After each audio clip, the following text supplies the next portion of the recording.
Welcome back, everyone. Tonight, we set out on a journey through one of the most dramatic collapses in human history, the fall of the Ottoman Empire. For 6 centuries, this vast power spanned 3 continents, ruling millions from the walls of Vienna to the deserts of Yemen. It was an empire that called itself eternal, convinced that divine favor guaranteed its rule until the end of days. Yet every empire born from human ambition carries the seeds of its own undoing. Tonight, we'll uncover how the Ottomans, once feared in Europe, revered in the Islamic world, and positioned between East and West slowly and inevitably descended into ruin. So sit back, dim the lights, and allow me to guide you through the story of how a 600-year reign unraveled. This is a tale of triumph and despair, of splendor and decay, and of the timeless struggle between what humanity dreams of becoming and what it ultimately becomes. The Ottoman Empire emerged in Anatolia during a period of fragmentation, where rival powers fought for land and legitimacy in the wake of weakened Seljuk authority. Osman, the empire's founder, led a small band of warriors who believed their destiny extended beyond mere survival, shaping early attitudes toward conquest and governance. Geography played a significant role in their evolution, as the empire occupied a crossroads between Europe and Asia that influenced trade, diplomacy, and cultural exchange. Their existence in such a contested region forced them to develop flexibility and pragmatism, rather than rely solely on brute strength. These early decisions defined a political culture that valued opportunity and adaptation, planting seeds for future expansion. The Ottoman rise demonstrates how small beginnings, when combined with strategic vision, can alter global history. Understanding this origin is crucial to grasping the magnitude of what would follow. The young empire expanded not just through military victories but through careful political marriages, alliances, and accommodations that integrated diverse communities. The Ottomans balanced religious authority with administrative necessity, using Islamic legitimacy to cement loyalty while adopting Byzantine and Persian bureaucratic practices. This synthesis of cultures allowed them to govern effectively over populations with different languages, faiths, and traditions. Their leadership recognized that conquest alone could not sustain a state capable of lasting centuries. Stability required systematic control, legal structures, and a willingness to adapt when circumstances demanded. Because of this, their rise unfolded gradually, marked by strategic choices rather than reckless ambition. This slow accumulation of power reveals a calculated approach that challenges myths of sudden imperial dominance. As the Ottomans advanced deeper into Anatolia and toward Byzantine territories, they gained access to trade routes connecting Central Asia, Europe, and the Mediterranean. Wealth from commerce fueled military campaigns and urban development, changing the empire from a frontier principality into a structured political force. The growing economy fostered social mobility, attracting skilled laborers, administrators, and scholars who contributed to statecraft. Their rise shows how economic strength underpins military ambition, making victories sustainable rather than temporary. The empire's success in blending regional influences created an identity distinct from neighboring powers. This process demonstrates that cultural integration can be a strategic advantage rather than a weakness. It is through such evolution that the Ottomans prepared themselves for future confrontation with Byzantine authority. Osman's successors adopted an inherited vision, using both diplomacy and force to consolidate control in northwestern Anatolia. Their leadership strengthened institutions, forming a foundation that would later support conquests on 3 continents. Advancements in military organization allowed for disciplined campaigns, demonstrating the importance of institutional continuity in achieving long-term goals. Each expansion tested the empire's capacity to govern diverse territories while maintaining internal cohesion. The balance between religious symbolism and practical governance became a defining characteristic of Ottoman rule. This duality enabled them to inspire loyalty while projecting power outward. Through these developments, the empire established itself as a rising force in the region. By the mid-14th century, the Ottomans crossed into Europe, marking a pivotal shift from regional power to continental influence. This movement was facilitated by internal Byzantine conflicts, which the Ottomans exploited through assistance, negotiation, and eventual control. Their entrance into the Balkans introduced new populations and challenges, compelling them to refine administrative policies. The strategic value of European footholds transformed the empire's geopolitical aspirations, encouraging further expansion. Economic resources from these regions strengthened the Ottoman treasury, supporting future campaigns. The slow consolidation of European territories showed the empire's preference for stability over reckless conquest. This measured progress explains how they built an empire capable of enduring for centuries. The early Ottoman state developed institutions that balanced reform with tradition, blending religious legitimacy with administrative adaptation. Their pragmatic governance helped them maintain unity despite linguistic and cultural diversity. The empire's steady growth shaped cities, economies, and social hierarchies that would later endure under more powerful rulers. Understanding these beginnings provides insight into the patterns that allowed the Ottomans to rise from obscurity to dominance. The development of their political structures illustrates how ambition paired with flexibility can sustain long-term success. These foundations created momentum that propelled the empire into its golden age. The Ottoman ascent teaches that power rooted in strategy and adaptability often outlasts power rooted solely in might. The fall of Constantinople became the defining moment that reshaped the balance of power between East and West, closing the final chapter of Byzantine rule. Sultan Mehmed II approached the city with ambitions supported by artillery technology that symbolized a new era of warfare. The defenders, though determined, were vastly outnumbered and lacked the resources to withstand prolonged siege tactics. When the city fell in 1453, it marked more than a territorial victory. It marked the psychological end of the medieval world. Constantinople's transformation into Istanbul signaled a new imperial identity that fused Islamic authority with Byzantine heritage. This conquest allowed the Ottomans to emerge as a major global actor, shifting trade and diplomacy throughout the region. The fall of the ancient capital illustrated how moments of collapse can become catalysts for new imperial visions. Under Mehmed II and his successors, the empire expanded across 3 continents, establishing control over the Balkans, Anatolia, North Africa, and parts of the Middle East. The Ottomans developed administrative systems that organized taxation, land distribution, and legal frameworks to support their diverse populations. Their military strength relied on disciplined troops such as the Janissaries, who symbolized institutional loyalty and professional warfare. The empire's success lay not only in conquest but in its ability to maintain order among culturally varied subjects. Each victory required continuous negotiation between tradition and change, ensuring the survival of institutions through adaptation. The growing empire drew upon the strategic advantages of controlling trade routes and pilgrimage sites, enhancing legitimacy among its subjects. This phase of expansion demonstrated how sustainability depends as much on governance as it does on conquest.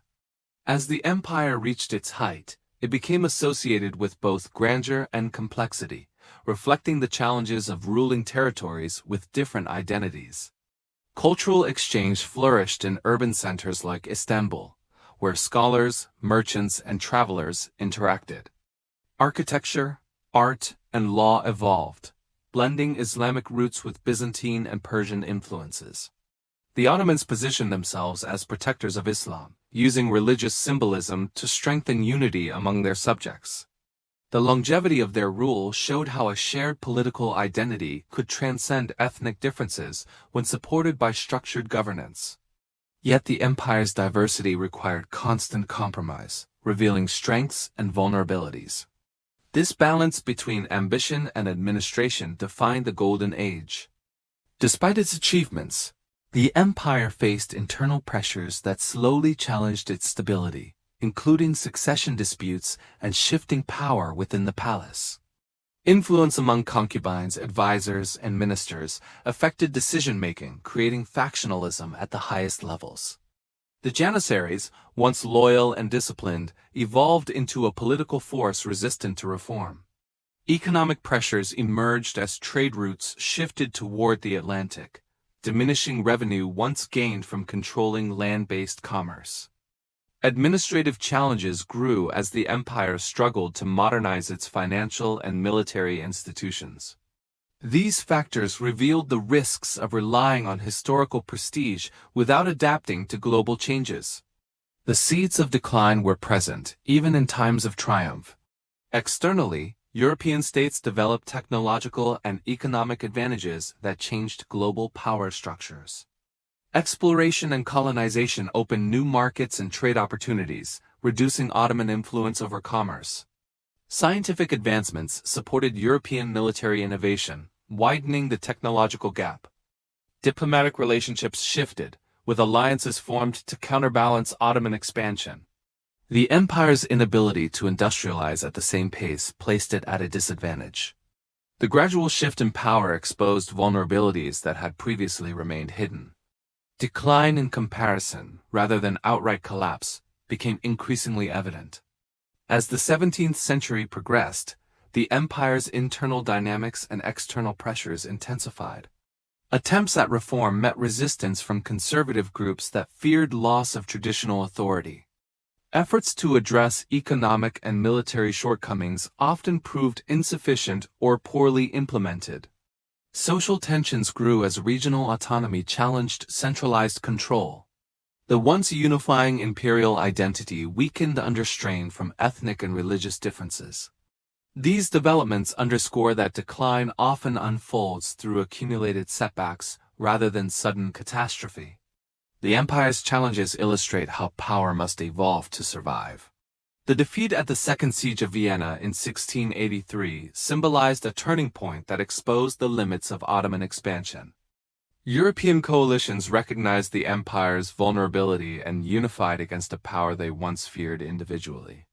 The Holy League's counteroffensives reclaimed territories the Ottomans had held for generations, shifting momentum in the Balkans. Military losses strained finances and morale, forcing the empire to reassess its understanding of power and legitimacy. The myth of Ottoman invincibility began to fade, altering diplomatic relationships and internal confidence. This moment demonstrated how symbolic defeats can influence political realities beyond battlefield outcomes. Vienna marked the beginning of a long period in which the empire fought not to expand, but to endure. Economic challenges intensified as European powers redirected trade toward maritime routes that bypassed Ottoman lands.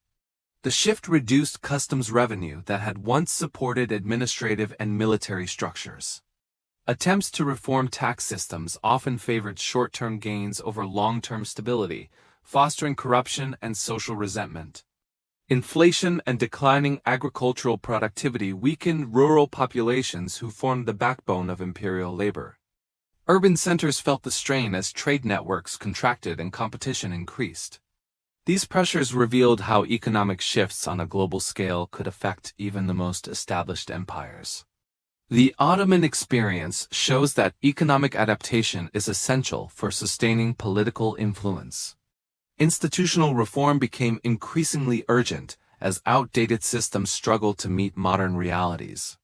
The Janissaries resisted changes that threatened their privileges, undermining military innovation. Palace politics deepened factionalism, weakening the Sultan's authority and clouding strategic decision-making. Provincial leaders gained autonomy, challenging centralized control and creating uneven governance across territories. Religious scholars debated the legitimacy of adopting foreign models of reform, complicating modernization efforts. These debates illustrate how ideological conflict can slow necessary transformation.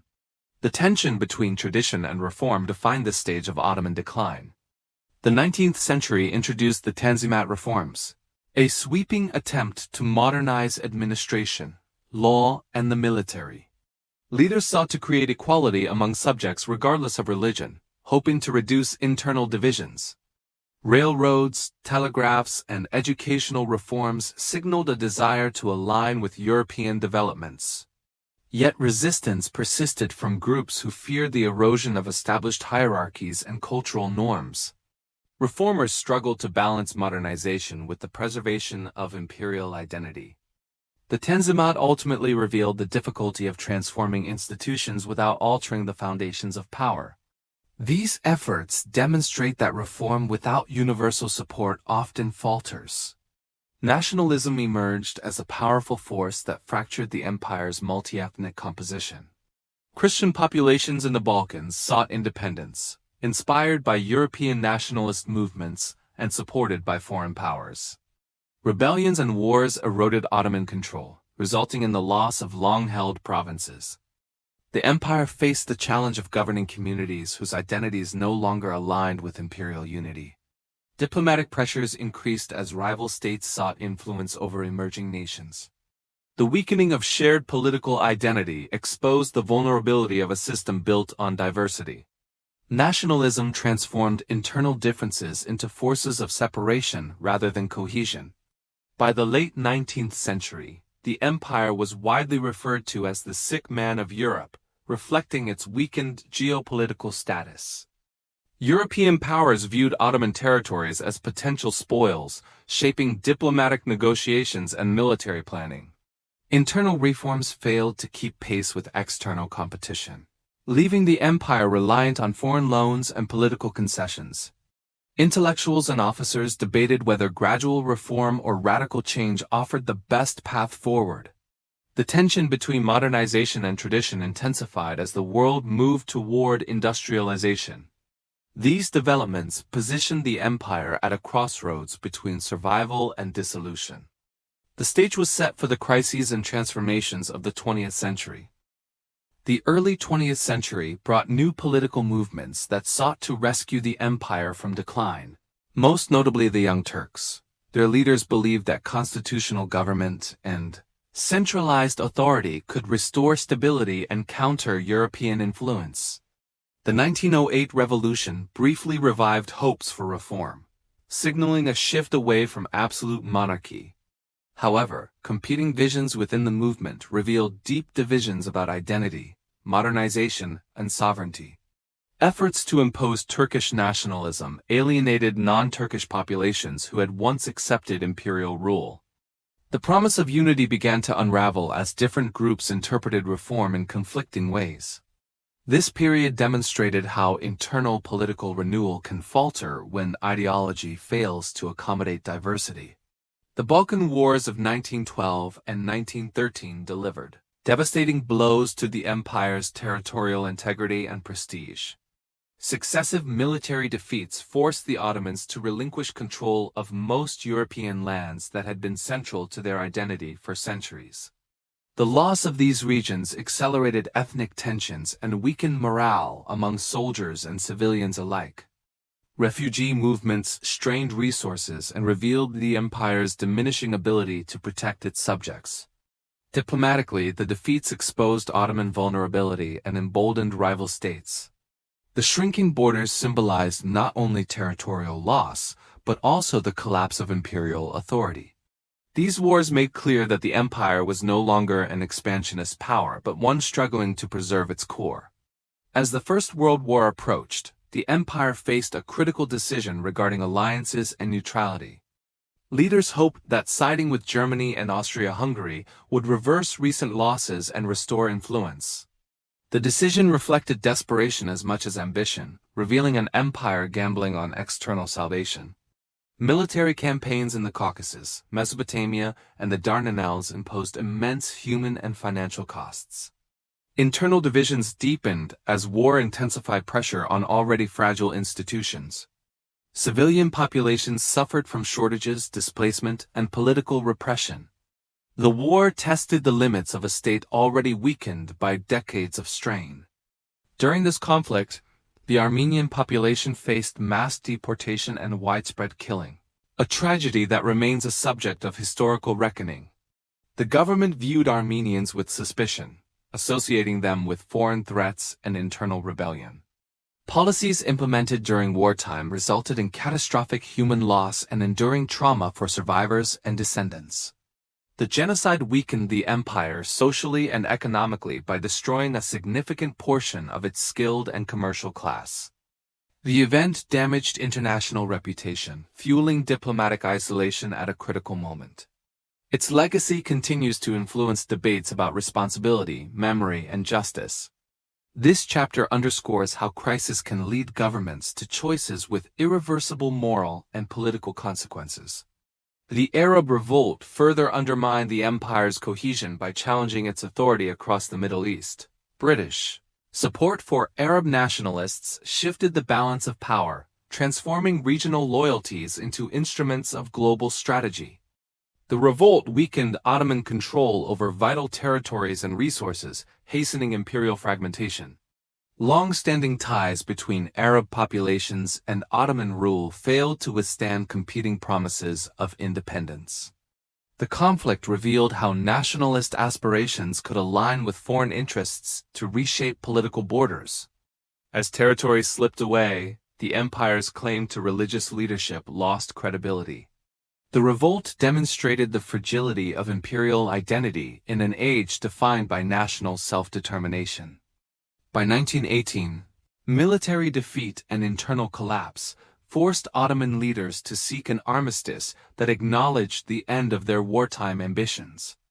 International agreements imposed occupation and territorial division, reflecting Allied dominance and Ottoman weakness.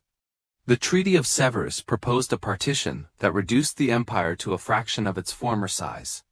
These terms alarmed Turkish nationalists, who viewed them as an existential threat to cultural and political survival. Public sentiment shifted from imperial loyalty to nationalist resistance, setting the stage for confrontation. The empire's dissolution appeared inevitable as institutions crumbled under external and internal pressure. This moment marked the end of one era and the beginning of another, defined by struggle for sovereignty. The Turkish War of Independence emerged as a direct response to the Treaty of Sevres, which many citizens viewed as an unjust dismantling of their homeland. Mustafa Kemal, later known as Ataturk, became the central figure leading the resistance against foreign occupation and internal division. His strategy relied on unifying disparate groups under a shared nationalist vision rather than restoring the old imperial system. Military campaigns in Anatolia demonstrated that organized resistance could challenge the assumptions of foreign powers. Political organization in Ankara created a new center of authority separate from the occupied capital of Istanbul. These efforts showed how leadership and ideology can transform despair into mobilization. The movement reflected a shift from imperial identity to national consciousness. The victories against Greek forces marked a decisive moment in the nationalist struggle, shaping the future borders of the emerging republic. Diplomatic negotiations gained leverage as military successes proved the viability of Turkish sovereignty. The burning of Izmir symbolized both the human cost of war and the irreversible transformation of regional demographics. Refugee flows and population exchanges altered the social fabric of Anatolia, emphasizing the transition from multi-ethnic empire to national state. International powers recognized that the nationalist movement could not be dismissed as a temporary uprising. This acknowledgement paved the way for negotiations that would replace the earlier punitive treaty. The conflict revealed how military and diplomatic achievements reinforce each other in defining national boundaries. The Treaty of Lausanne in 1923 officially recognized the Republic of Turkey and nullified the terms imposed by Sevres. Foreign occupation ended, and control of the straits returned under conditions acceptable to the new government. The abolition of the Sultanate had already signaled a decisive break from Ottoman political tradition. National sovereignty became the core principle of the modern state, rejecting external oversight and unequal agreements.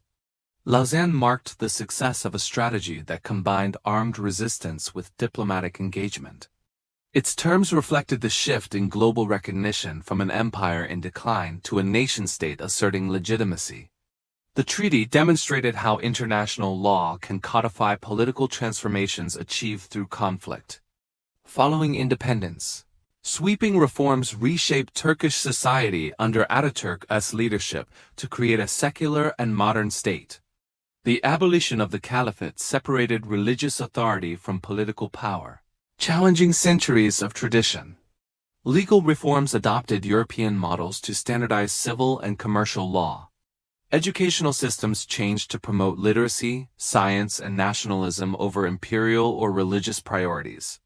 Clothing and language reforms sought to redefine national identity and align with Western institutions. These transformations faced resistance, but laid the foundations of a new political culture. The reforms illustrate how modernization requires changing symbols, institutions, and collective memory. The establishment of the Republic marked the end of Ottoman political structures, but not the end of their cultural legacy. Architectural styles, culinary traditions, and social customs continue to reflect centuries of imperial influence. The Republic inherited both the achievements and failures of its predecessor, shaping debates about identity and governance. The shift from empire to nation created tensions between secularism and religion, centralization and regionalism, tradition and reform. These tensions persisted in public discourse, policymaking, and cultural expression. They reveal that political transitions do not erase history but reinterpret it. The Republic represented both a break with the past and a continuation of long-standing challenges. The fall of the Ottoman Empire influenced the broader Middle East, where new borders and states emerged under European oversight. Mandates in Syria, Iraq, Palestine, and Lebanon reflected external interests rather than organic development. Nationalist movements across the region sought independence but faced conflicting religious, ethnic, and colonial pressures. The collapse of a centralized authority created power vacuums that shaped future conflicts. Diplomatic decisions made in this period had long-term consequences for regional stability and identity. The empire's dissolution demonstrated how imperial collapse reshapes global geopolitics beyond its former borders. These outcomes underscore the far-reaching impact of Ottoman decline and transformation. The collapse of Ottoman authority created a chain reaction across the Middle East, where competing visions of governance clashed under the shadow of European mandates. Boundaries drawn by foreign diplomats often ignored historical, ethnic, and religious realities, producing states with internal divisions from the start.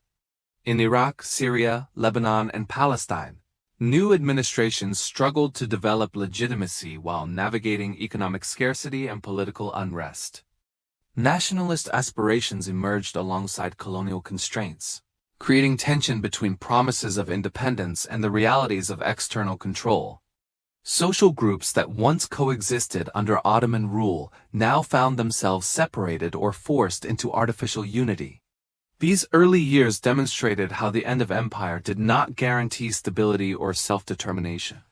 The region became a stage where unresolved Ottoman legacies shaped modern conflicts. In the Balkans, independence movements fostered national identities that rejected former imperial structures and sought to redefine sovereignty. Countries like Serbia, Bulgaria, and Greece developed political narratives rooted in resistance to Ottoman rule, shaping collective memory and education. The departure of Ottoman administration altered social hierarchies, land ownership, and religious institutions. New nation-states attempted to consolidate power while managing diverse populations and border disputes. Long-standing cultural interactions persisted, yet national rhetoric emphasized separation rather than shared history. The transition demonstrated that liberation from empire did not erase regional tensions. The Balkans illustrated how post-imperial identity can be shaped by both pride and unresolved grievances. The end of the empire also produced significant demographic shifts, as populations migrated, were expelled, or exchanged according to emerging national policies. Muslim communities left the Balkans while Christian groups departed Anatolia, altering the cultural landscape on both sides. These movements disrupted centuries of coexistence and reshaped cities, economies, and rural life. The population exchange between Greece and Turkey exemplified how governments institutionalized displacement to create ethnic uniformity. Families carried memories, traditions, and trauma that influenced future generations. The demographic changes revealed how nationalism sought clarity at the cost of diversity. This process underscored the human price of political transformation. For Turkey, the establishment of a secular republic prompted ongoing debates about identity, modernity, and religion. Ataturk's reforms aimed to align the state with Western models, promoting science, citizenship, and institutional rationality. Yet the shift away from Ottoman Islamic traditions generated cultural friction that persisted beyond his lifetime. Political movements later questioned the balance between secularism and religious expression, demonstrating that reform does not eliminate ideological diversity. The Republic's success in building institutions masked underlying social tensions. These debates show that nation-building is a continuous process rather than a completed project. Turkey's evolution illustrates the complexity of redefining identity after empire. Internationally, the Ottoman collapse altered global power relations by removing a centuries-long intermediary between Europe, Asia, and Africa. European states expanded influence in previously Ottoman territories, integrating them into strategic and economic networks. The absence of a strong regional empire created opportunities for colonial competition and later Cold War alignments. Control of resources, borders, and trade routes shifted in ways that reshaped diplomacy and conflict. The Ottoman decline demonstrated how the disappearance of a major power leaves gaps that others seek to fill. These changes redefined regional alliances and rivalries. Global politics absorbed the impact of Ottoman dissolution long after the empire itself ceased to exist. The legacy of the Ottoman Empire remains visible in modern debates about nationalism, secularism, religion, and cultural identity. Former imperial territories grapple with questions of diversity, statehood, and historical responsibility. The empire's administrative and legal traditions influenced modern institutions even as nations sought to distance themselves from its memory. Cultural and architectural remnants serve as reminders of a complex past, defined by coexistence and conflict. Historical narratives continue to shape how societies interpret their origins and future possibilities. The Ottoman experience shows how the end of empire marks a transformation rather than a disappearance. Its influence persists in both tangible and ideological forms. The Ottoman Empire's fall is often examined through military defeat. Yet its decline also reflected shifting ideas about legitimacy and modernization. European industrialization challenged traditional power structures by demonstrating the advantages of technological adaptation. Ottoman leaders recognized these changes but struggled to implement reforms within a system bound by religious and imperial precedent. Attempts to modernize the army, bureaucracy, and economy faced resistance from vested interests, fearful of losing influence. These internal conflicts hindered progress and widened the gap between the empire and rapidly evolving European states. The slow pace of reform demonstrated the difficulty of transforming an ancient system while preserving identity. This tension between tradition and innovation remains a central theme in understanding Ottoman decline. Social dynamics within the empire also contributed to its weakening, as populations diverged in expectations about governance and citizenship. Non-Muslim communities sought greater autonomy and rights, influenced by European ideas and foreign protection. Muslim populations reacted to these demands with anxiety, fearing erosion of their privileged status within the imperial hierarchy. As tensions rose, reforms aimed at creating equality inadvertently fueled competing national identities rather than fostering unity. These divisions weakened loyalty to the central state, making it harder to maintain order across diverse territories. The emergence of nationalist movements highlighted the limits of imperial inclusivity. Social fragmentation became both a symptom and a cause of imperial decline. Economic challenges compounded social and political strain by reducing the state's ability to finance reform or military modernization. Revenue from land-based trade diminished as global commerce shifted toward maritime routes controlled by European powers. Efforts to borrow from foreign banks increased dependence on external creditors, eventually compromising financial sovereignty. Tax reforms struggled to address corruption and inefficiency, leaving rural populations burdened and urban sectors underdeveloped. Debts accumulated faster than revenues, forcing concessions that weakened imperial autonomy. These economic realities demonstrated how global markets can dictate political decisions. The empire's struggle to adapt financially revealed the interconnected nature of decline. Diplomatic pressures intensified as European powers sought influence over Ottoman territories, shaping agreements that reflected geopolitical ambitions rather than regional stability. Russia aimed to expand southward. Britain sought control of trade routes to India, and France positioned itself as protector of Christian minorities. The empire found itself negotiating from a position of weakness while rival states used nationalism and reform rhetoric to justify intervention. These external pressures limited Ottoman agency and fostered resentment among reformers. Diplomacy became a tool for managing decline rather than advancing imperial interests. International relations showed how weakened states become subjects rather than shapers of policy. The empire's geopolitical vulnerability reflected its loss of strategic control. Cultural change emerged as both an opportunity and a challenge during the late Ottoman period, as intellectuals debated the path toward modernization. Some advocated adopting Western science, education, and law to strengthen the state and improve social conditions. Others feared that excessive imitation would erode religious and cultural foundations that defined imperial identity. These ideological divides mirrored broader struggles between secular and religious authority. Urban elites embraced reform more readily than rural populations who viewed change with suspicion. Cultural tension revealed the complexity of balancing heritage with progress. The debates illustrated that modernization involves identity reconstruction, not merely policy change.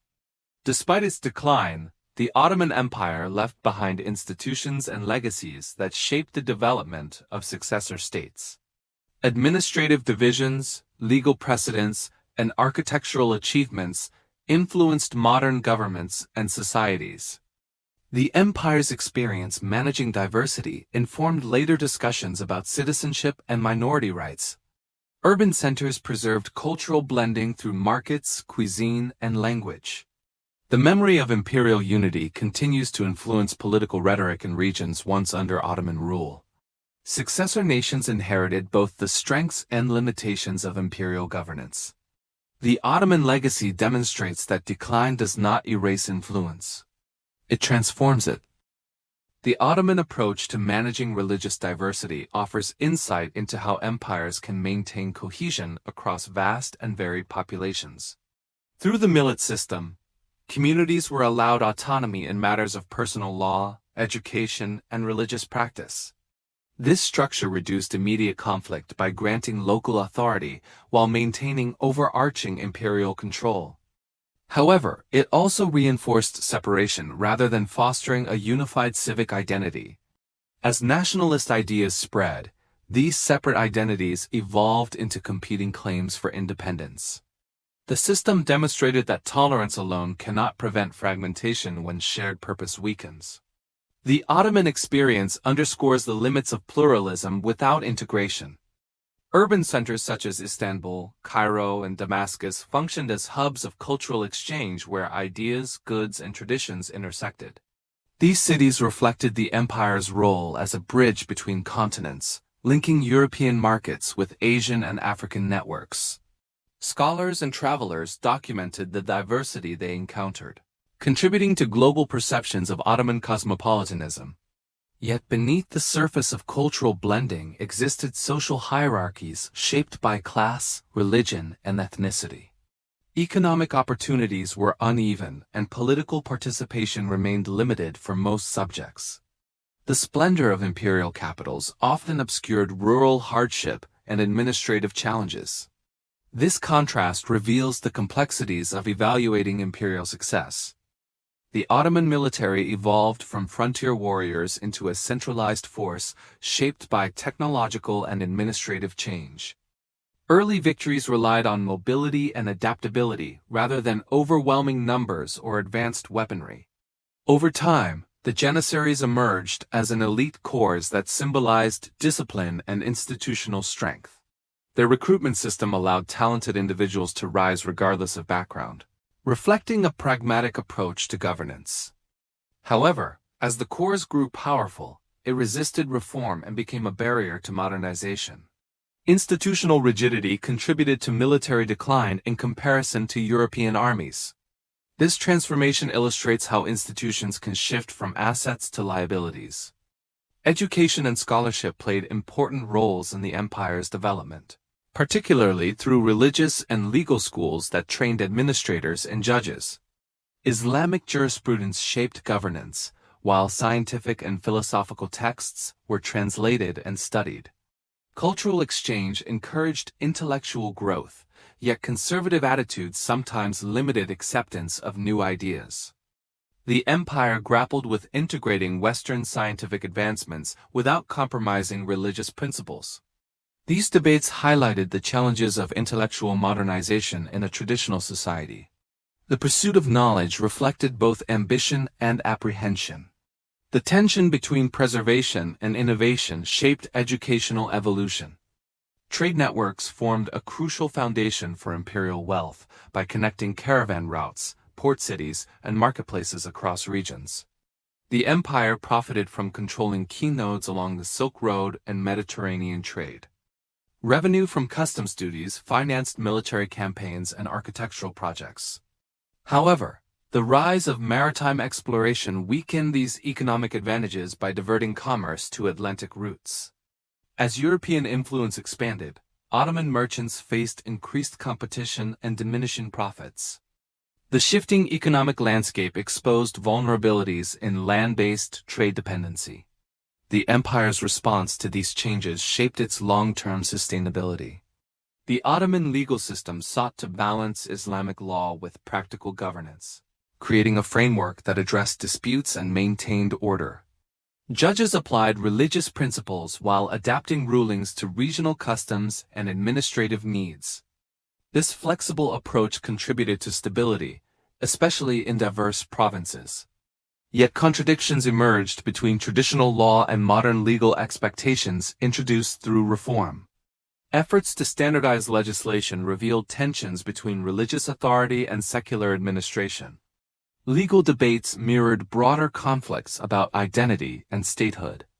The evolution of law highlights the complexity of governing a multi-ethnic empire. The Ottoman administrative system relied on a hierarchy of provincial and central authorities designed to maintain control over distant regions. Governors managed taxation, security, and justice while reporting to Istanbul through structured channels. This organization allowed the empire to project authority without constant military intervention. However, communication delays and regional autonomy sometimes weakened oversight. Local leaders developed power bases that complicated central reforms and reduced administrative cohesion. The challenge of balancing flexibility with control became more evident as territories expanded. This system illustrates both the strengths and limitations of decentralized governance. Land management policies shaped rural life through systems like the timur, which allocated land in exchange for military service. This arrangement incentivized loyalty and ensured a supply of cavalry during the empire's early expansion. Agricultural productivity supported urban centers and financed imperial ambitions. Over time, corruption and inefficiency undermined the system, as landholders prioritized personal gain over state interest. Transitioning to tax farming aimed to increase revenue but further entrenched inequality. The decline of rural administration reflected broader institutional weakening. These developments highlight the impact of land policy on imperial sustainability.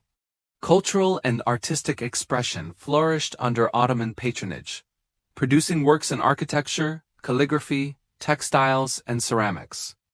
Iconic structures such as mosques and palaces symbolized imperial authority while incorporating elements from diverse traditions. Artistic production served political purposes by projecting power and sophistication. However, cultural achievements also masked internal challenges, offering the illusion of stability during periods of strain. The contrast between artistic splendor and administrative difficulty reveals the multifaceted nature of imperial identity. Patronage encouraged creativity but depended on economic capacity. The arts thus reflect both cultural strength and underlying vulnerability. Diplomacy played a critical role in Ottoman relations with European and regional powers, shaping alliances and conflicts. Treaties, marriages, and negotiations balanced confrontation with cooperation. The empire leveraged its geographic position to influence trade and military strategy. Yet shifting power dynamics required constant adaptation as rivals gained strength and territories sought independence. Diplomatic concessions often reflected weakness rather than mutual agreement. The empire's long-term survival depended on navigating these complexities. External relations demonstrate how diplomatic engagement mirrors internal stability.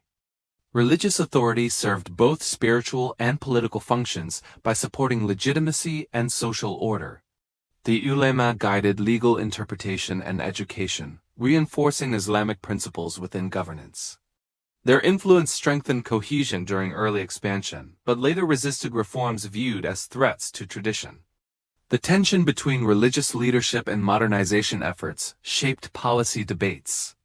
Conflicts emerged when reformers sought to curtail clerical authority to promote secular change. These struggles revealed competing visions for the empire's future. The role of religion illustrates how faith intersects with political transformation. As the empire aged, social mobility shifted from merit-based advancement toward inherited privilege, weakening institutional effectiveness. Early reliance on talent and discipline gave way to patronage and nepotism. Administrative roles increasingly reflected family connections rather than competence. This trend eroded trust in government and discouraged innovation. Institutional stagnation contributed to resistance against reform and fear of change. Meritocracy transformed into entitlement, undermining the empire's original strengths. This shift symbolizes how internal decay contributes to decline. The empire's geographic position at the intersection of three continents shaped both its opportunities and vulnerabilities throughout its history. Control of key passages like the Bosphorus and Dardanelles offered strategic advantages in trade and military movement. This position made the Ottomans central actors in global politics, mediating interactions between Europe, Asia, and parts of Africa. However, proximity to competing powers also increased exposure to conflict and foreign intervention. Territorial expansion demanded constant defense and diplomacy to maintain borders. Geography provided wealth and influence but also required perpetual vigilance. The Ottoman experience demonstrates how strategic location can be both asset and burden. Environmental factors influenced agriculture, transportation, and settlement patterns across the empire's diverse regions. Fertile river valleys supported population growth, while mountainous terrain limited infrastructure and communication. Seasonal changes affected crop yields and trade routes, shaping economic cycles and social stability. Natural disasters, such as earthquakes and droughts, challenged administrative capacity and relief efforts. Rural populations depended heavily on predictable harvests, making them vulnerable to scarcity and taxation. Resource management required balancing human needs with state demands. Environmental realities shaped the empire's economic strengths and weaknesses. Population diversity contributed to both cultural richness and administrative complexity within the empire. Arabs, Turks, Greeks, Armenians, Kurds, and many other groups maintained distinct identities while living under a shared imperial framework. Linguistic and religious differences required flexible governance to prevent unrest. Cultural coexistence was possible when economic and political interests aligned. However, when these interests diverged, diversity became a source of friction and conflict. The rise of nationalism transformed coexistence into competition. This dynamic illustrates how demographic variety affects state cohesion. Infrastructure development played a significant role in unifying territories and supporting economic activity. Roads, bridges, and ports facilitated trade, communication, and military deployment. Urban planning improved sanitation and public services in major cities. However, uneven investment left remote areas underdeveloped, reinforcing regional disparities. The introduction of railways in the 19th century symbolized attempts to modernize transportation systems. These projects revealed tensions between modernization and financial constraint. Infrastructure highlighted the challenges of integrating vast territories. The economy depended on agriculture, trade, and taxation as sources of revenue for military and governmental expenses. Merchant guilds regulated commerce and maintained standards in urban markets. International trade provided opportunities for wealth, but exposed the empire to competition and shifting global trends. Monetary instability and inflation complicated financial planning and burdened households. Attempts to reform currency and taxation encountered resistance and limited success. The economy's vulnerability mirrored broader institutional challenges. These weaknesses demonstrated the importance of economic resilience for political stability. Public health and disease affected populations and influenced governance during times of peace and conflict. Epidemics disrupted trade, military campaigns, and urban life, challenging medical knowledge and administrative response. The empire relied on traditional remedies and public regulations to contain outbreaks. Overcrowding and limited sanitation in cities increased vulnerability to illness. The spread of disease weakened workforce productivity and military readiness. Public health policies reflected broader struggles between tradition and modernization. These challenges underscore the impact of health on state capacity. Education shaped social development and administrative capacity throughout the Ottoman Empire's history. Religious schools provided instruction in theology, law, and language, preparing individuals for positions in the judiciary and bureaucracy. Access to education varied across regions and social classes, reflecting broader inequalities. Intellectual exchange with Persia, the Arab world, and later Europe expanded the curriculum, but also sparked debates over cultural influence. Reformers sought to modernize education by introducing sciences, mathematics, and secular subjects. These efforts faced resistance from traditional scholars who feared cultural erosion. The educational system illustrates the challenges of balancing heritage with innovation. Cultural life reflected the empire's diversity, producing literature, music, and art that blended influences from multiple civilizations. Poetry and storytelling preserved oral traditions while celebrating historical figures and moral themes. Music evolved through interaction between court composers and regional folk styles. Artistic expression revealed both unity and regional variation within the empire's borders. Yet cultural achievements were often concentrated in urban centers, leaving rural areas less engaged with formal artistic movements. Patronage shaped which works were preserved and celebrated. Culture served as both a source of identity and a reminder of social disparity. Scientific and medical knowledge advanced through translation and adaptation of works from previous civilizations. Ottoman scholars studied astronomy, mathematics, and medicine, integrating classical theories with contemporary needs. Hospitals and observatories reflected investment in knowledge, even if progress was uneven. Religious considerations sometimes limited acceptance of new theories that conflicted with established ideas. As European science advanced rapidly, the gap widened, creating pressure to modernize.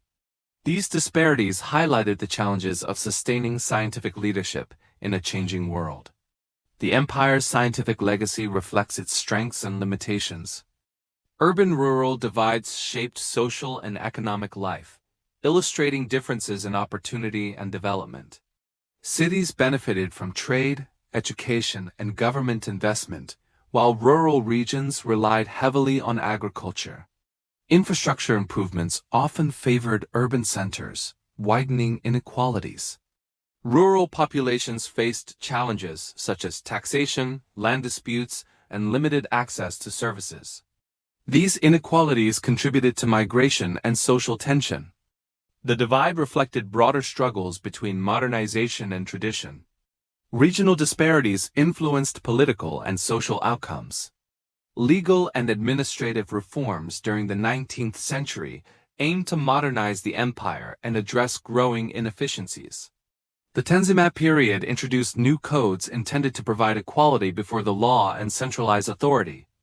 These changes sought to standardize governance and reduce corruption.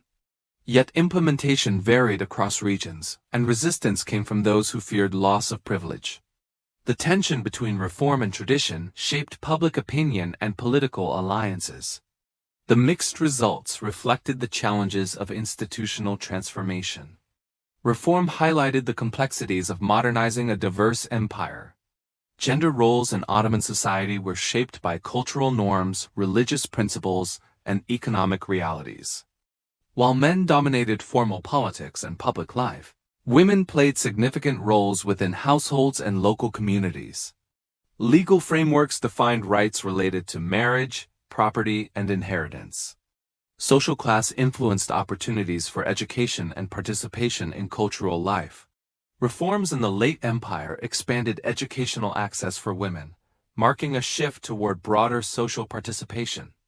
These changes reflected evolving ideas about gender and modernity. Gender dynamics reveal how social structures transformed alongside political change. Urban architecture symbolized the empire's political and cultural aspirations, with mosques, palaces, and public buildings reflecting a blend of regional influences. Monumental structures served religious, administrative, and social functions, shaping the skyline of major cities. Architects integrated Byzantine, Persian, and Islamic elements to create distinct forms that communicated authority and devotion. Urban planning included markets, baths, and squares that facilitated interaction and commerce. Infrastructure reflected both aesthetic ambition and practical necessity. These spaces provided a visual narrative of imperial identity. Architecture reveals how power and culture are inscribed onto the physical environment. Rural settlements developed around agricultural needs, with villages organized to support farming and pastoral activities. Homes and communal buildings reflected regional resources and climate patterns. Local craftsmanship shaped construction techniques, demonstrating adaptation to environmental conditions. Rural architecture emphasized function over form, prioritizing durability and storage. Religious and social structures served as community centers. The contrast between rural and urban design highlighted economic and cultural differences. Architectural diversity illustrates how geography influenced daily life. Trade and craftsmanship supported economic growth, with guilds regulating production and maintaining quality standards. Artisans specialized in textiles, metalwork, ceramics, and carpentry, supplying both domestic markets and international trade. Guild membership offered training, social support, and oversight. Economic shifts and competition created pressure to modernize production methods. Craft traditions adapted slowly, contributing to cultural continuity while limiting industrial advancement. Markets and trade routes linked artisans to broader economic systems. Craftsmanship reflected both cultural pride and structural limitations. Food culture blended ingredients and techniques from diverse regions, shaping cuisine that remains influential today. Spices, grains, meats, and vegetables combined to create dishes shared across social classes. Regional variations emerged, reflecting climate, trade, and cultural heritage. Urban markets offered access to imported goods, while rural diets depended on local production. Food practices formed part of social rituals and religious observances. Kitchens and communal meals reinforced family and community ties. Cuisine illustrates how cultural exchange shapes daily life. Textile production became a significant economic activity, with silk and cotton industries contributing to trade revenue. Techniques and patterns reflected cross-cultural influences. Workshops produced goods for both elite and common consumers. Competition from European industrial textiles challenged traditional methods and reduced market share. Efforts to modernize production encountered financial and technological obstacles. Textile manufacturing revealed the intersection of tradition and industrial pressure. The industry's evolution mirrored broader economic change. Port cities facilitated global exchange by connecting Ottoman regions with European, African, and Asian markets. Harbors served as points of entry for goods, travelers, and ideas.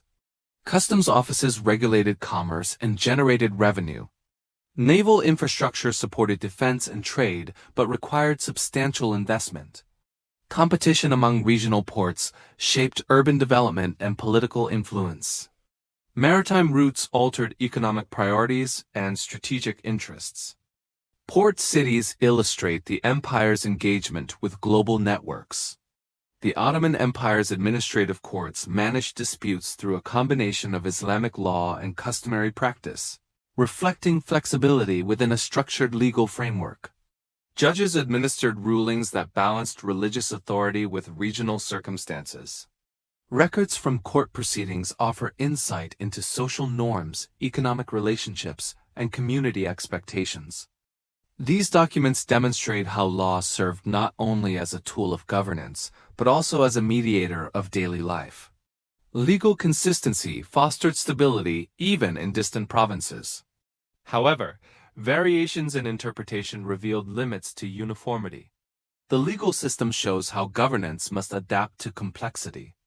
Military logistics played a critical role in sustaining campaigns across vast territories, requiring careful planning of supply routes and communication. Armies relied on local resources and transport networks, which influenced the pace of expansion. Seasonal conditions affected movement, shaping the timing of military operations. The state invested in fortifications, roads, and depots to secure strategic points. Coordination between administrative and military officials ensured smoother operations. Yet overextension strained infrastructure and resources over time.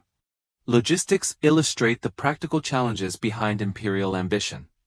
Diplomatic relations with neighboring states shifted over centuries, reflecting changing priorities and relative power. Early alliances secured borders and facilitated trade, while later treaties aimed to prevent territorial loss. Negotiations addressed issues such as taxation, minority rights, and maritime access. Diplomatic missions carried cultural and political influence, shaping perceptions abroad. As European powers gained strength, diplomacy increasingly served defensive rather than expansionist goals. Concessions highlighted the empire's declining leverage. The evolution of diplomacy mirrors shifting geopolitical realities. Religious pilgrimage routes contributed to economic and social networks throughout the empire. Cities along these paths benefited from trade, services, and infrastructure improvements. Pilgrimages reinforced cultural and spiritual bonds among diverse populations. The state supported these routes to strengthen legitimacy and foster unity. However, maintaining security and resources along the paths demanded administrative coordination. External conflicts sometimes disrupted travel, revealing vulnerabilities. Pilgrimage routes highlight the intersection of faith and governance. Environmental management shaped agricultural policies designed to address soil fertility, water supply, and grazing rights. Irrigation systems enabled cultivation in arid regions, while crop rotation improved productivity. State regulations sought to balance resource use and prevent disputes. Population growth and land pressure challenged sustainability. Climate fluctuations affected harvests, contributing to famine and economic instability. Environmental stewardship reflected both state capacity and local adaptation. These practices reveal the importance of ecological awareness in imperial systems. Intellectual life flourished in institutions such as libraries and scholarly societies, where manuscripts and knowledge circulated. Scholars engaged in debates on philosophy, law, science, and ethics. Patronage supported academic pursuits and preserved historical texts.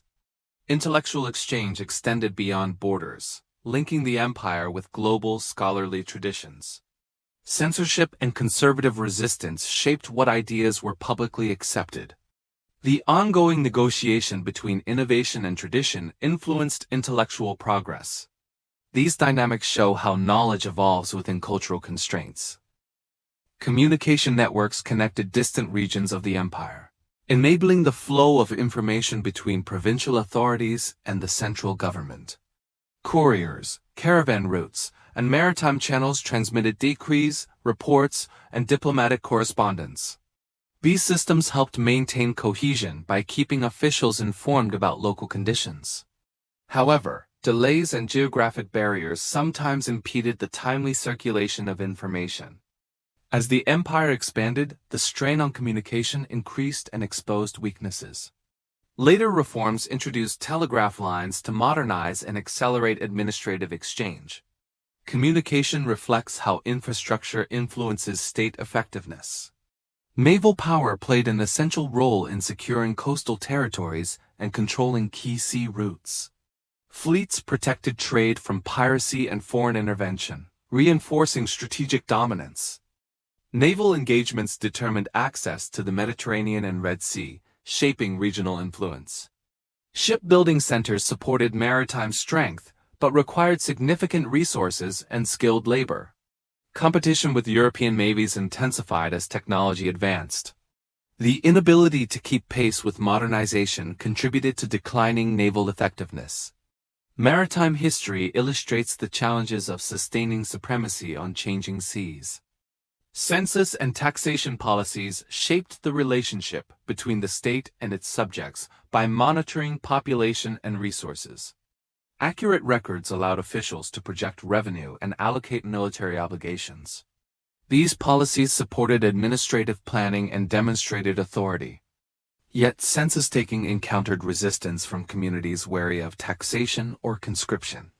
Inaccurate reporting undermined efforts to centralize control. Tax burdens fueled social tension and migration. Fiscal administration reveals the complexities of managing diverse populations.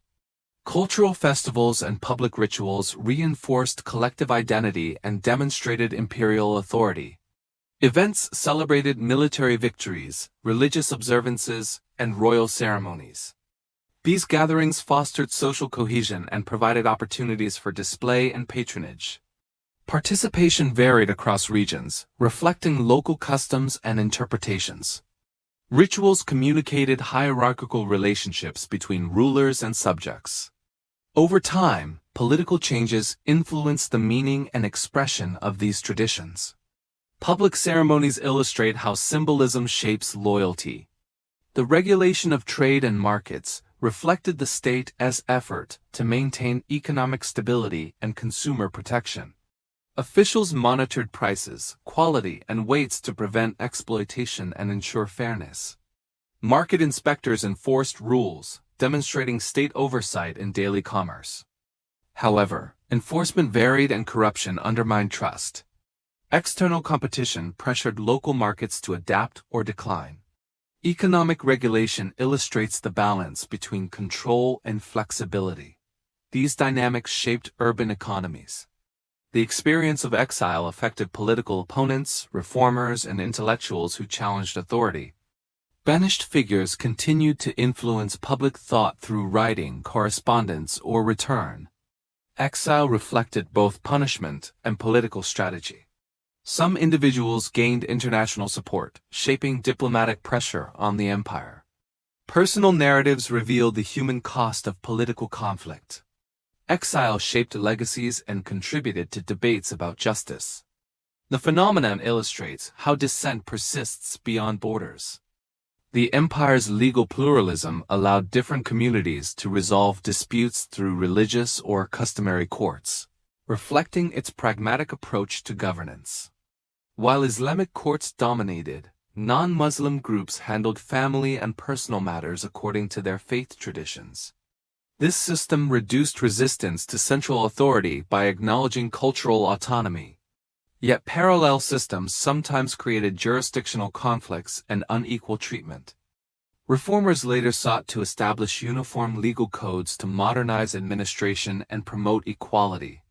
These efforts confronted conservative opposition and fears of cultural erosion. Legal pluralism illustrates how inclusivity can also complicate governance. Rural economies depended heavily on agriculture, livestock, and seasonal labor, shaping daily routines and social hierarchies. Communities cooperated during planting and harvest, reinforcing bonds and shared responsibility. Market towns linked rural producers to urban consumers and tax collectors. Environmental challenges, such as drought or flooding, disrupted livelihoods and contributed to migration. Economic uncertainty influenced loyalty and stability in remote areas. Government policies aimed to stabilize production but often fell short. Rural life demonstrates how environmental and economic pressures shape political outcomes.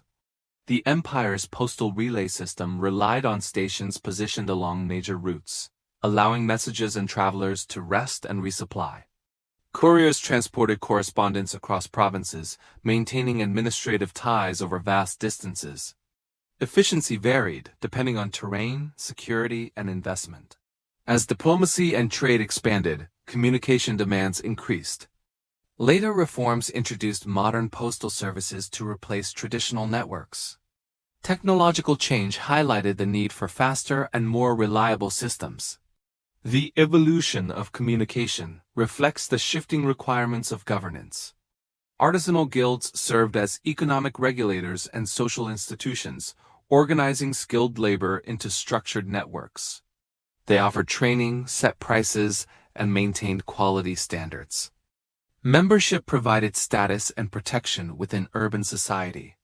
However, guild rigidity sometimes limited innovation and adaptation. Competition from European imports challenged traditional production methods. Efforts to modernize faced financial and cultural obstacles. The guild system reveals how tradition can conflict with economic change. Population growth and urbanization put pressure on housing, sanitation, and public services in major cities.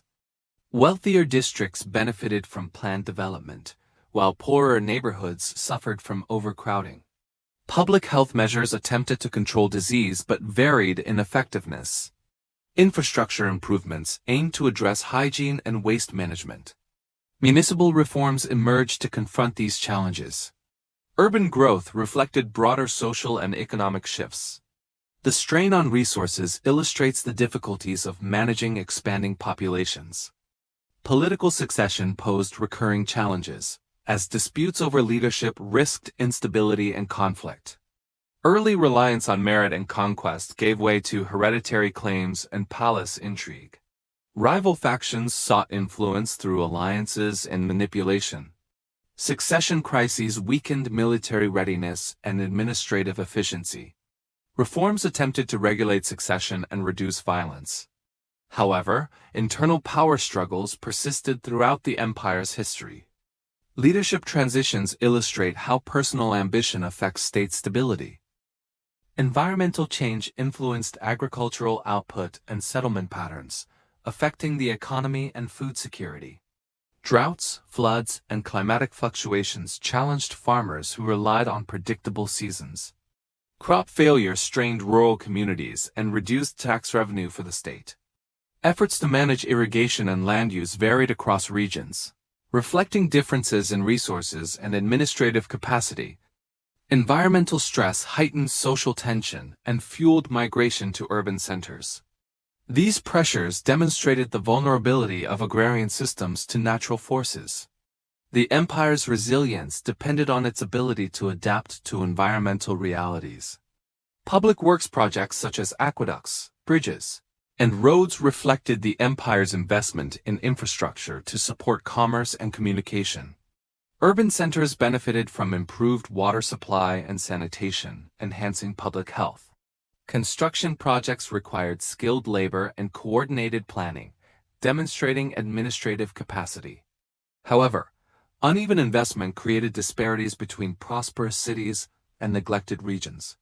Financial constraints limited the scope and maintenance of these works. Infrastructure shaped daily life and economic opportunity. Public works illustrate how state planning influences development. Trade policy adapted to shifting global markets as European powers expanded maritime networks and industrial production. The empire attempted to secure revenue through tariffs and customs regulations. Competition from imported goods pressured local industries to modernize or decline. Diplomatic agreements influenced economic decisions and access to markets. Efforts to reform trade met resistance from vested interests and limited resources. Globalization exposed vulnerabilities in traditional economic systems. The empire's response to trade challenges reflects broader patterns of adaptation and decline. Population displacement throughout the empire resulted from war, political change, and economic hardship. Refugees sought safety in regions beyond conflict zones, altering demographic balance. These movements affected housing, labor markets, and social cohesion. Governments struggled to manage humanitarian needs and integrate displaced populations. Forced migration reflected the human cost of geopolitical upheaval. The social consequences extended across generations. Displacement illustrates how political transformation reshapes communities.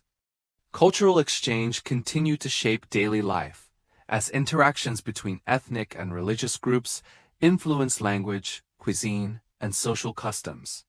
Shared practices emerged in marketplaces, festivals, and communal spaces. Cultural blending enriched artistic and intellectual traditions, even as national identities hardened. Tolerance depended on economic stability and political compromise. When those conditions deteriorated, coexistence gave way to tension. Cultural synthesis reveals both the strengths and fragilities of diverse societies. The Ottoman experience highlights the dual nature of multiculturalism. Administrative reform efforts confronted resistance from conservative forces who feared loss of privilege and identity. Attempts to centralize authority challenged local autonomy and power structures. Reformers emphasized efficiency, equality, and modernization, drawing inspiration from European models. Implementation varied across regions, limiting effectiveness and deepening division. The gap between ambition and execution reflected institutional weakness. Reform exposed contradictions within the political system. These struggles illustrate the complexity of transforming long-standing structures. The empire's role in global trade networks connected it to economic developments occurring far beyond its borders. Control of caravan routes and shipping lanes linked the Ottoman economy with Europe, Asia, and Africa. Foreign merchants operated in port cities, introducing new products, technologies, and financial practices.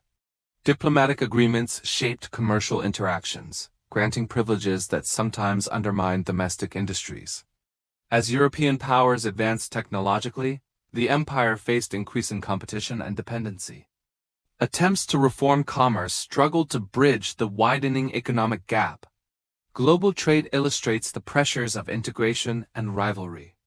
Local governance depended on the cooperation of provincial elites who mediated between central authority and regional communities.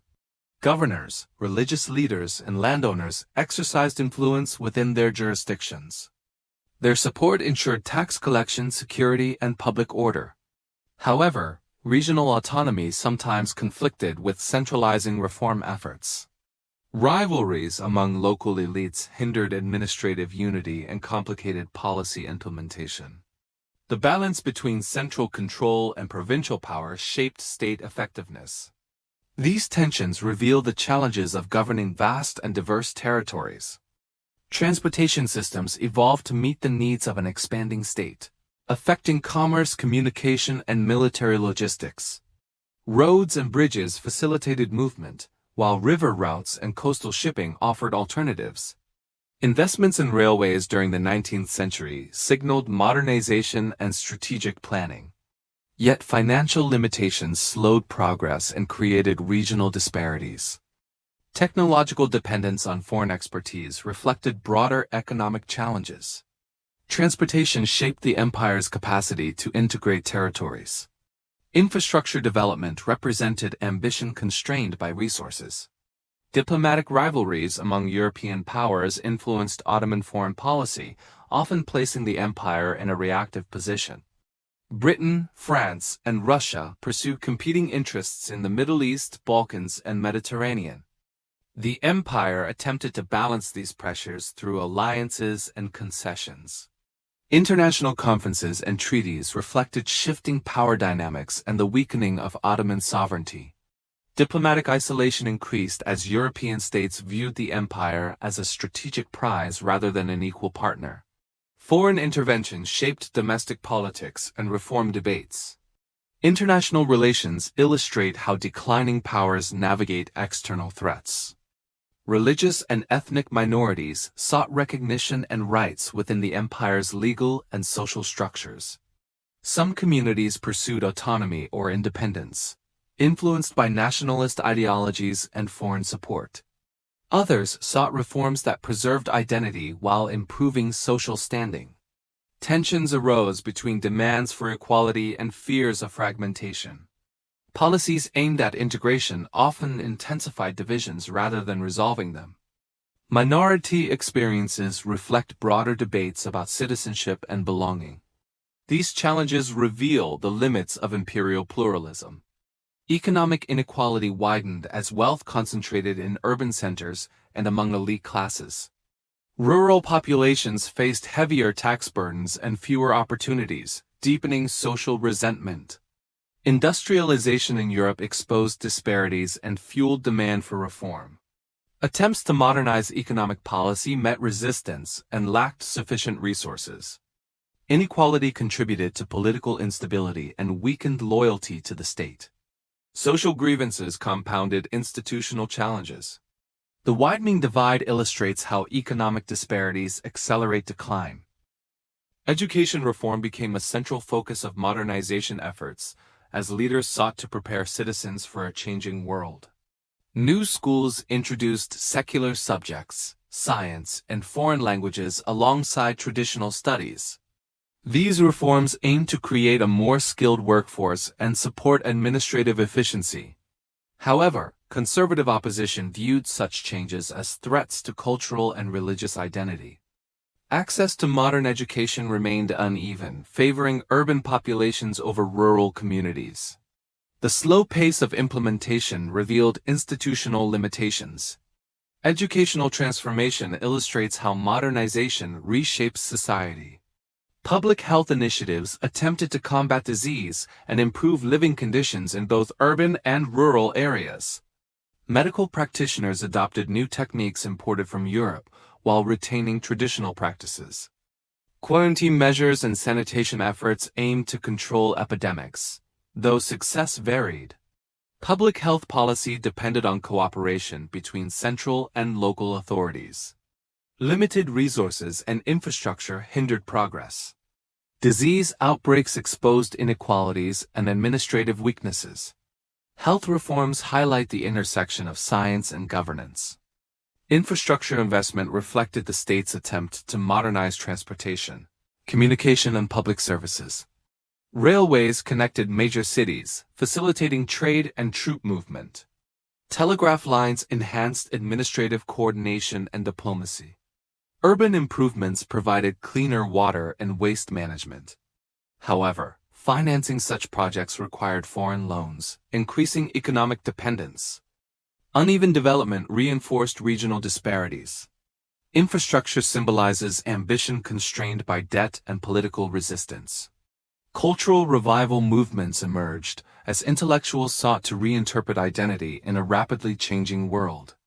Literature, art, and historical scholarship explored themes of heritage, nationalism, and reform. Writers debated the role of religion, language, and tradition in modern society. These discussions shaped public consciousness and political agendas. Cultural revival intersected with educational and political reform, influencing national identity. Yet conflicting visions fueled ideological division. Cultural transformation illustrates the search for continuity amid change.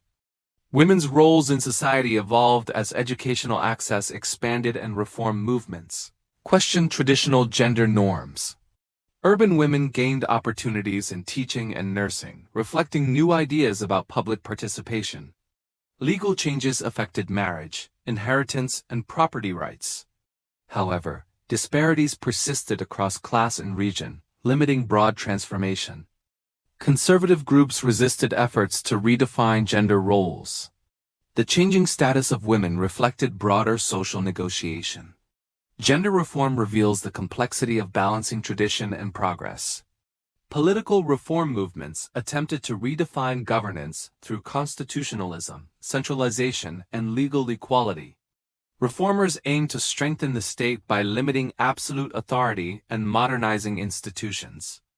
Resistance from traditional elites and military factions hindered implementation. Political instability revealed tension between conservative and reformist visions. International pressure shaped reform agendas and exposed vulnerabilities. These reforms highlighted the need for structural change. Political transformation underscores the difficulty of overhauling established systems. The rise of nationalism within the empire reshaped political identities and challenged the foundations of imperial unity. Nationalist leaders emphasized language, ethnicity, and shared history as defining traits of community. These ideas conflicted with the multi-ethnic structure of the empire, which relied on diverse populations accepting central authority. Revolts in the Balkans and the Middle East demonstrated the growing power of nationalist sentiment. External support from European nations amplified these movements and undermined Ottoman control. The empire struggled to reconcile competing identities within a single political framework. Nationalism revealed how ideological change can erode long-standing institutions. Military reform efforts attempted to modernize equipment, training, and organization to compete with European armies. Advisors from foreign nations introduced new techniques and technologies. However, implementation met resistance from conservative factions who feared losing status or tradition. Limited resources constrained the extent of modernization. As rivals industrialized, the gap in military capacity widened. Reform underscored the need for comprehensive institutional change. Military evolution illustrates the consequences of stagnation. Economic dependency increased as the empire relied on foreign loans to fund infrastructure and modernization projects. European powers gained influence through financial control, shaping domestic policy. Debt accumulation weakened sovereignty and limited fiscal autonomy. Attempts to renegotiate terms exposed the empire's bargaining weakness. The collapse of traditional industries deepened economic vulnerability. Financial instability contributed to social unrest. Economic dependency reflected structural weakness in a globalizing world. Urbanization transformed social life as populations migrated from rural areas in search of work and opportunity. Cities expanded rapidly, creating new districts and altering social hierarchies. Industrial workshops and trade hubs offered employment, but also generated overcrowding and inequality. Public services struggled to meet the needs of growing populations. Cultural interactions intensified as diverse groups shared space. Urban growth reflected both opportunity and challenge. These developments demonstrate the social impact of modernization. Media and print culture expanded political awareness and public discourse in the late imperial period. Newspapers and journals circulated ideas about reform, nationalism, and identity. Intellectuals debated governance, education, and religion in public forums. Increased literacy supported the spread of new ideologies. Government censorship sought to limit dissent but could not prevent debate. Media shaped political consciousness and mobilization. The rise of print culture illustrates how information transforms society. The decline of the empire fostered migration, exile, and diaspora among groups seeking safety or opportunity. Scholars, merchants, and political activists relocated to Europe, the Middle East, and beyond. Diaspora communities maintained cultural ties while adapting to new environments. Exile shaped intellectual movements and influenced foreign perceptions of the empire. Migration reflected both coercion and choice. These movements contributed to the spread of ideas and networks. Diaspora experience highlights the global dimensions of imperial decline. The experience of war shaped the final decades of the empire, as military conflicts drained resources and exposed institutional weaknesses. The Balkan Wars demonstrated the empire's inability to defend its European territories against nationalist movements and organized foreign-backed resistance. Losses eroded morale and intensified public dissatisfaction with leadership. The First World War further strained the state, revealing weaknesses in logistics, alliances, and command structure. Military defeat accelerated territorial collapse and political fragmentation. The cumulative effects of war revealed the limits of reform efforts. Warfare illustrated how external pressure reveals internal vulnerability. The empire's engagement in global conflict influenced its diplomatic standing and international reputation. Participation in the First World War aligned the empire with powers that ultimately lost, compounding the consequences of defeat. Foreign intervention shaped post-war negotiations and territorial settlements. The Treaty of Sevres envisioned dismantling the empire, reflecting Allied priorities rather than local realities. Diplomatic isolation left the empire with little leverage to influence its own fate. External actors dictated conditions that shaped the transition to successor states. International diplomacy illustrates how weakened powers face imposed change.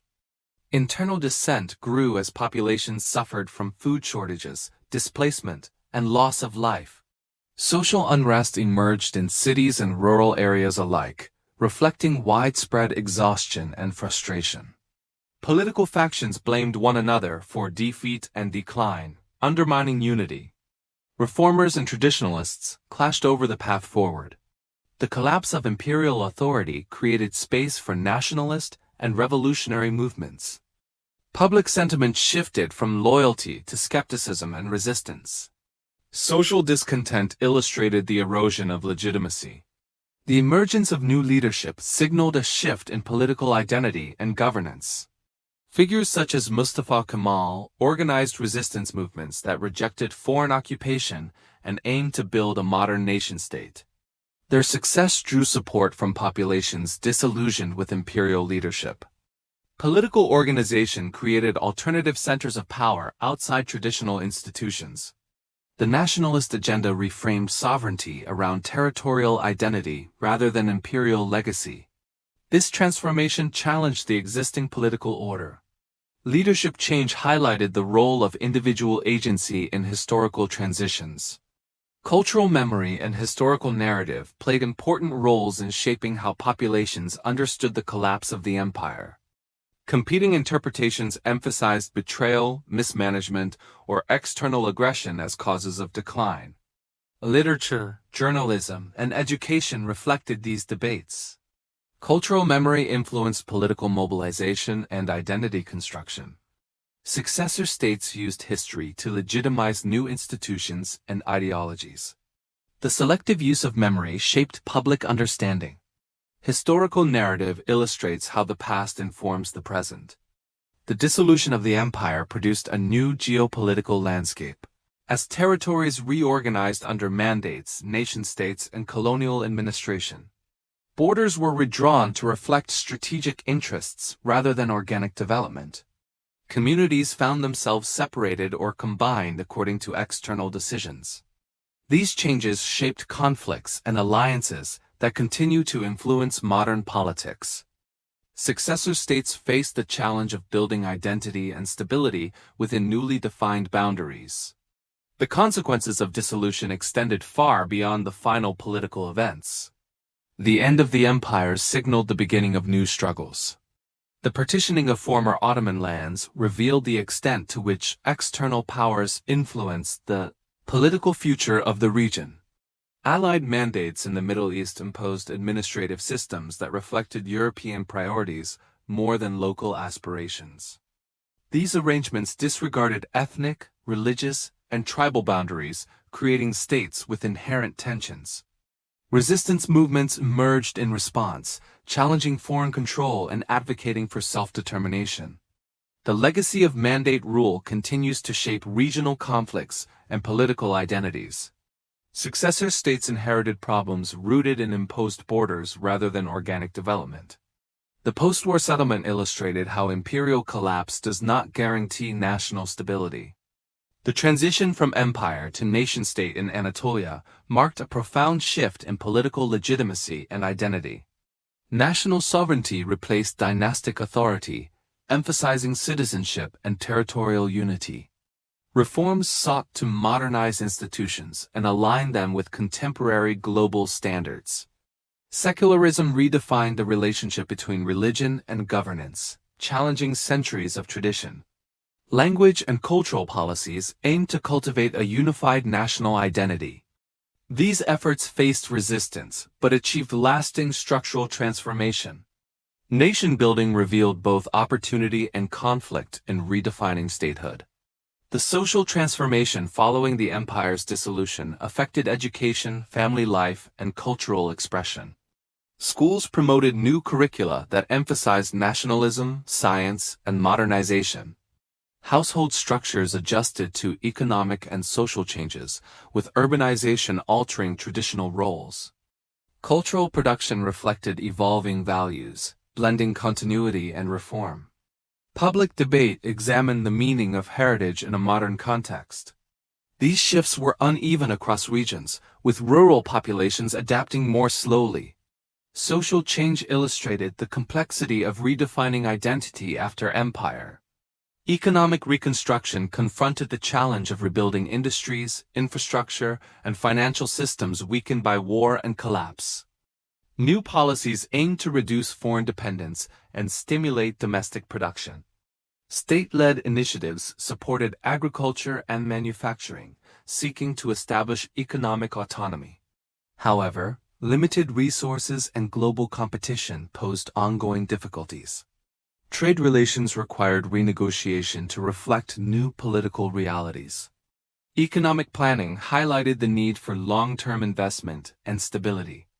Reconstruction demonstrated the connection between economic policy and national sovereignty. Legal reforms continued the process of replacing imperial structures with modern codes based on secular principles. Courts adapted to new laws governing property, family, and civil rights. The goal was to create equality before the law and eliminate distinctions rooted in religious or communal identity. This transition required training new legal professionals and revising administrative procedures.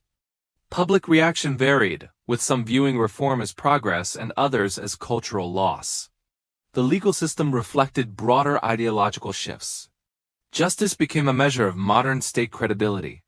International recognition of new states emerging from the empire depended on diplomacy and negotiation. Successor governments sought to assert legitimacy on the global stage. Membership in international organizations signaled acceptance into the community of nations. Foreign policy balanced relations with former imperial rivals and new allies. Economic agreements and treaties shaped access to trade and investment. Diplomatic challenges highlighted the importance of sovereignty and stability. International relations underscored the global dimensions of post-imperial transition. Cultural identity after the empire's collapse reflected a tension between preserving heritage and embracing modernization. Former imperial subjects grappled with redefining their place in a world shaped by nation-states rather than dynasties. Symbols of Ottoman authority, such as the Sultanate and Caliphate, were dismantled or repurposed within new political frameworks. Cultural practices adapted to changing social and economic conditions, blending continuity with reform. Public debate questioned how much of the imperial legacy should inform new identities. The reinterpretation of history shaped national narratives and collective memory. Cultural transition illustrated how societies reassess meaning after transformative change. Language policy played a central role in constructing national identity and distinguishing new states from their imperial predecessor. Reforms standardized language and promoted literacy, aiming to unify diverse populations. New scripts and vocabulary reflected modern aspirations and political priorities. These changes facilitated education and communication, but created generational divides. The loss or transformation of classical language forms sparked debate among scholars and citizens. Language reform demonstrated how communication becomes an arena for ideological struggle. Linguistic change revealed the power of language in shaping identity. Urban development reshaped physical spaces to reflect modern planning and national symbolism. New governmental buildings, public squares, and transportation networks emphasized progress and state authority. The removal or repurposing of imperial architecture symbolized political and cultural departure from the past. Urban growth attracted migrants seeking employment and education, intensifying diversity and social change. However, rapid expansion strained housing, infrastructure, and municipal services. Urban reforms reflected ambition tempered by financial and logistical constraints. The city became a stage for expressing new national ideals. Religion's role in society transformed as secular governance reshaped public institutions and legal frameworks. Religious authority lost formal power in government, but continued to influence social life and cultural values. New laws restricted religious institutions while allowing regulated participation in civil society. The shift created tension between secularists and traditionalists. Religious expression adapted to changing contexts, balancing personal belief with state policy. Debates about religion demonstrated the complexity of redefining public and private spheres. These transformations reflected evolving interpretations of faith and governance. Education continued to serve as a tool for shaping national consciousness and modern citizenship. Curricula emphasized history, science, and civic responsibility, reflecting new ideological priorities. Teacher training programs aimed to standardize instruction and raise literacy rates. Educational access expanded, though disparities persisted among regions and social classes. Schools became spaces for integrating diverse populations under a unified identity. The contest between traditional and modern pedagogies revealed competing visions for society. Educational policy shaped future generations and national development. Diaspora communities from the former empire maintained cultural ties while integrating into new environments. These populations contributed to global networks of commerce, scholarship, and political activism. Memory of the empire influenced identity and social organization within diaspora groups. Some communities preserved language, cuisine, and traditions, while others adapted to host cultures. Diaspora engagement shaped international perceptions of successor states. Their experiences reflected both loss and resilience. The diaspora illustrates how history extends beyond borders. Economic restructuring intensified as successor states sought stability in a rapidly shifting international system. Former imperial trade routes were disrupted, forcing adaptation to new markets and alliances. Agricultural reforms attempted to modernize production, yet uneven land distribution and limited technology hindered progress. Industrial development required foreign investment, creating dependence that complicated claims of sovereignty. Economic policy became a battleground where elites, bureaucrats, and citizens debated priorities. Inflation, unemployment, and debt reflected the challenges of rebuilding after imperial collapse. These economic struggles demonstrated how independence did not guarantee prosperity. Foreign policy emphasized diplomatic recognition and territorial security as new states established their place among global powers. Negotiations with European and regional governments revealed both vulnerability and strategic opportunity. Treaties sought to define borders, resolve disputes, and restore international trade. Diplomatic missions promoted national identity abroad, seeking legitimacy and alliances. Military modernization aimed to deter aggression and reassure domestic audiences. International organizations offered forums for cooperation, but also pressure for compliance. Foreign policy choices shaped the trajectory of emerging nations.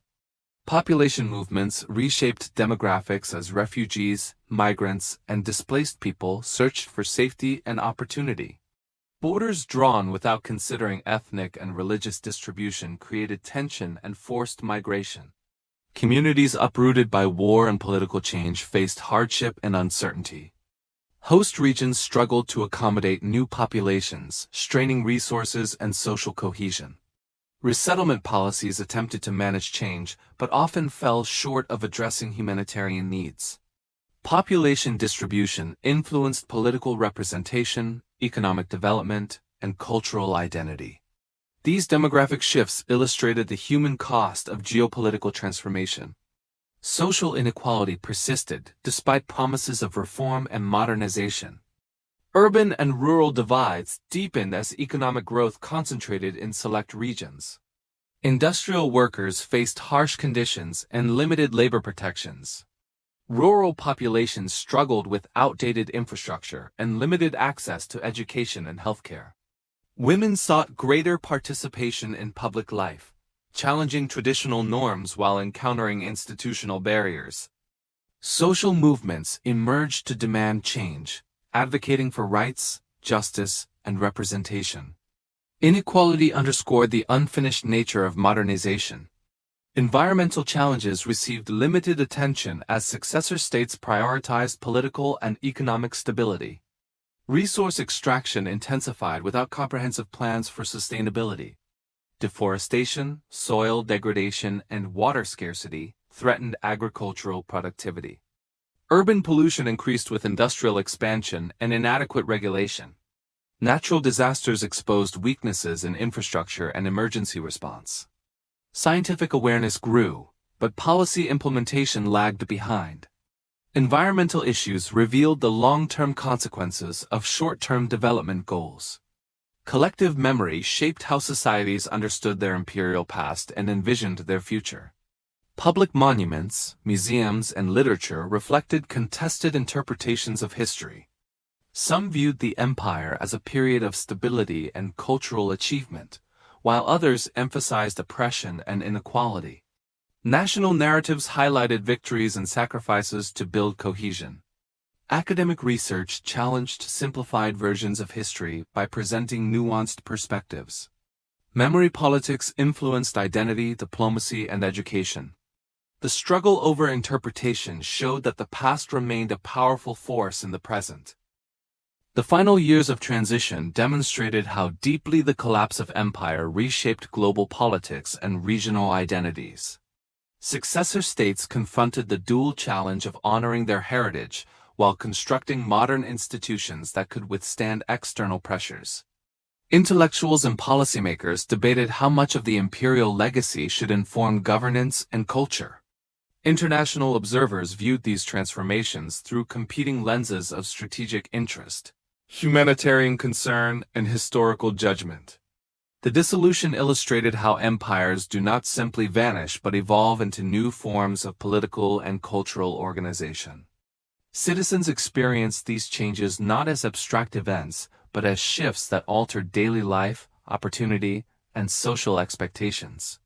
The end of empire signaled both closure and the beginning of a new narrative. The long-term consequences of the collapse continue to unfold as regional conflicts and alliances emerged throughout the 20th century. Borders drawn during partition became sources of disputes that shaped diplomatic relations for generations. Independence movements in former provinces drew inspiration and caution from the Ottoman experience. Modernization efforts influenced legal reform, urban planning, and military restructuring across the region. Global powers recognized the strategic importance of the territories once unified under the empire. Successor states balanced sovereignty with economic and security partnerships. These developments demonstrated how imperial legacies remain embedded in contemporary geopolitics. Modern Turkey, shaped by secular reform and nationalist ideology, symbolized the most dramatic transformation born from imperial decline. The transition from sultanate to republic represented a decisive break with the past, yet echoes of Ottoman influence persisted in culture, law, and identity. Leaders framed modernization as essential to survival in a competitive world. The shift to secular governance redefined religion's role in public life, provoking ongoing debate. Economic and educational reforms aimed to create a capable citizenry, though inequalities remained. The Republic's evolution reflected both the promise and difficulty of creating a modern state. Turkey's experience illustrated renewal through structural and ideological change. In the Middle East and Balkans, nation-states struggled to reconcile diverse populations within borders inherited from imperial partition. Ethnic and religious minorities sought recognition and rights, revealing tensions between nationalism and pluralism. Governments attempted to build unity through education, language, and shared symbols. However, these strategies sometimes deepened divisions rather than resolving them. Periodic crises exposed the fragility of institutions still shaped by imperial legacies. International intervention influenced domestic politics and regional stability. The region's complexity demonstrated how history continues to influence modern aspirations and conflicts. Culturally, the empire's legacy survived in language, cuisine, architecture, and shared traditions that transcended political boundaries. Former subjects who migrated abroad carried aspects of Ottoman culture into new environments, shaping diaspora identity. Artistic and scholarly work drew from imperial history to explore themes of memory, loss, and transformation. Efforts to preserve or reinterpret heritage reflected different visions of the past. Tourism and heritage industries revived interest in imperial sites and narratives. Public discourse continued to debate what should be celebrated, criticized, or forgotten. Cultural continuity revealed how identity endures beyond political change. Ultimately, the fall of the Ottoman Empire demonstrated that power is transient, but ideas endure. The empire's final decades showed how adaptation, conflict, and reform shaped the emergence of modern nation-states. Its collapse revealed both the limitations of imperial rule and the potential of self-determination. The legacy persists in debates about governance, identity, and regional cooperation. History reminds us that empires fall not only because of external pressure, but because they fail to respond to internal change. The transformation teaches that endings can also be beginnings, reshaping societies long after borders shift. If this documentary opened your eyes, subscribe and tell us which forgotten chapter of history we should uncover next.